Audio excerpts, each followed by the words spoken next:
Hi hello happy new year. ఎలా ఉన్నారంతా బాగున్నారా? New year రోజు కేక్ తిన్నారా అందరూ? నేను కూడా కేకు ఇంట్లో ట్రై చేశాను 31 డిసెంబర్ రోజు.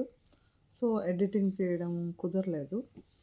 సో ఎలా చేశారు అని చాలామంది అడిగితే ఓన్లీ ఫర్ యూ ఎడిట్ చేసి దాన్ని ఎక్స్ప్లెయిన్ చేస్తున్నాను. చూడండి, చూసి టేస్ట్ చేసి ఎలా ఉందో చెప్పండి. కమాన్ ప్రాసెస్లోకి వెళ్దాం. కేక్ అంటే స్వీట్ కాదు, కేక్ అంటే ఆనందంకి పరిచయం అన్నమాట. సో ఈరోజు మనం without oven without eggs cake చేస్తున్నాం విత్ చాలా ఈజీ ప్రాసెస్లో. చాలా అంటే చాలా. సో ఇక్కడ మీరు చూసినట్టుగా 2 గ్లాసెస్ మైదా తీసుకున్నాను నేను, and 2 packets of milk powder తీసుకుని దాన్ని స్ట్రెయిన్ చేసేసుకున్నాను. నెక్స్ట్ షుగర్, అలా షుగరు కూడా పౌడర్ చేసి స్ట్రెయిన్ చేసుకోవాలి కంపల్సరీగా. అప్పుడే మనకు బాగుంటుంది అనమాట. అండ్ పించ్ సాల్ట్ కూడా వేస్తున్నాను నేను. ఎస్, అది వేస్తేనే చాలా బాగుంటుంది. చూడండి ఎంత నీట్గా వచ్చిందో. సో ముందుగానే నేను షుగర్ పౌడర్ చేసుకున్నాను, ఇప్పుడు దాన్ని కూడా స్ట్రెయిన్ చేస్తాను. సో చాలా ఈజీ అనమాట.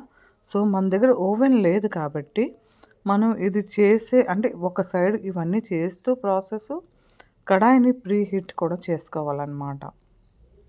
చాలా ఇంపార్టెంట్ కడాయికి ప్రీ హీట్ చేసుకోవడం, అది కూడా చాలా లో ఫ్లేమ్లోనే చేసుకోవాలి. ఎస్, ఎందుకంటే నేను సాల్ట్ కూడా యూస్ చేయను, డైరెక్ట్ పెడతాను. కుక్కర్ కూడా యూస్ చేయను. సో డైరెక్ట్ కడాయిలో చేస్తాను అనమాట. సో ప్రీ హీట్కి పెట్టేశాను. నెక్స్ట్ కేక్ తాలూకా టిన్ని కూడా జిఆర్బి గీ యూస్ చేస్తున్నాను నేను. పోసగా అంటారు కదా, బాగుంటుంది. సో ఆ గీని అప్లై చేసి ఇందులో కొంచెం మైదా వేసి డస్టింగ్ చేస్తామనుకోండి, మనకి ఏ పేపర్ అవసరం లేదో చెప్పండి. Yes, you're right, butter paper అవసరం లేదు. బటర్ పేపర్ కొనొచ్చు, కానీ నాకు ఇలా అలవాటు అనమాట. సో నాకు కేక్లో కలర్ కావాలి, బ్రౌన్ చాక్లెట్. సో నేను హ్యాపీ చాక్లెట్ కూడా యూస్ చేశాను. నెక్స్ట్ ఆయిల్, రిఫైన్డ్ ఫ్రీడమ్ ఆయిల్ని యూస్ చేశాను.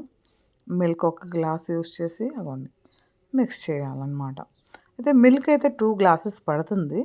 సో ఫస్ట్ ఒకేసారి అంతా వేసేయకుండానే ఇలా కొంచెం కొంచెం మిక్స్ చేస్తూ ఉంటే మనకు కూడా ఎంత కావాలో తెలుస్తుంది కదా. ఎంత మీరు మెజర్మెంట్ చేసినా కూడా అప్ డౌన్ అవుతుంది.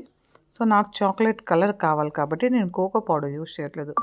హ్యాపీ బిస్కెట్ని మిక్స్ చేసి పౌడర్ని చేసి యూస్ చేస్తున్నాను అనమాట. సో ఇలా మనం కలుపుతూ ఉండాలండి, కట్ అండ్ ఫోల్డ్ మెథడ్లో. సో బాగా కలిపిన తర్వాత నేను ఇందులోని ఈనో యాడ్ చేశాను. సో ఈనో వేసిన తర్వాత దానిపైన కొంచెం మిల్క్ అని వేసాను అనుకోండి, సూపర్ అనమాట. అసలు మరి ఇంకా బేకింగ్ పౌడర్ ఇవన్నీ సోడా గీడ ఏం అవసరం లేదు, ఓన్లీ ఈనో వేస్తాను నేను. చూడండి ఎంత ఫ్లఫీగా అవుతుందో. సో అలా తిప్పుతూ ఉండాలన్నమాట. అలా తిప్పుతూ ఉండాలి. అసలు ఒక్క నిమిషం కూడా ఆగకూడదు. చెయ్యి నొప్పి అయితే వస్తుంది, బట్ స్టిల్ మనకి కేక్ మంచిగా రావాలి అంటే తిప్పుతూ ఉండాలన్నమాట. అంతే అండి. తిప్పిన వెంటనే మనం ఏదైతే డస్టింగ్ చేసి ఉంచాము కదా టిన్, దాంట్లో ఈ ఈ మిక్స్ చేసిందంతా వేసేసుకోవడమే. నీట్గా ఊడ్చుకొని వేయండి. వేసిన తర్వాత ట్యాప్ చేయాలి కంపల్సరీగా. Tapping is very important. ఇగో కనిపించే విధంగా ఇలా బబుల్స్ రావాలి మనకి. ఎస్, ట్యాప్ చేసి బబుల్స్ వస్తేనే ఎస్ మనకు కంప్లీట్గా సెట్ అయింది అనుకుందాం. సో ఆల్రెడీ ప్రీ హీట్ చేసాం కాబట్టి చాలా ఓవెన్ రెడీ అనమాట. సో నేనైతే డైరెక్ట్గా పెడతానండి, సాల్ట్ కూడా కిందన వేయను, మీరు చూసారు కదా. ఎస్, ఇందులో మనం టూటీ ఫ్రూటీ ఏవైనా వేయచ్చు. నేనైతే డ్రై ఫ్రూట్స్ ఉన్నాయి ఇంట్లోనే, మా అబ్బాయి అయితే తిండు. సో బెస్ట్ ఇలా చేద్దామని కాజు బాదాంని చిన్నగా కట్ చేసి ఇలా డెకరేట్ చేశాను అనమాట నీట్గా. ఎస్, చేసేసి మూత పెట్టి ఒక 20 మినిట్స్ ఉంచితే సరిపోతుంది. అసలు 15 మినిట్స్లోనే అయిపోయింది నా కేక్ అయితే. ఎందుకంటే చాలా బిఫోరే నేను ప్రీ హీట్ చేశాను కాబట్టి. బట్ 20 మినిట్స్ ఉంచితే మంచిది, కంప్లీట్గా కుక్ అవుతుంది. కొంచెం కూడా కుక్ అవ్వకపోతే మన కేక్లా రాదనమాట. చూడండి ఎంత కిందకు ఉందో మన కేకు, ఇది ఎంతలా పొంగుతుందో చూద్దాం మనం. So close it, wait for 20 minutes. 20 minutes is done.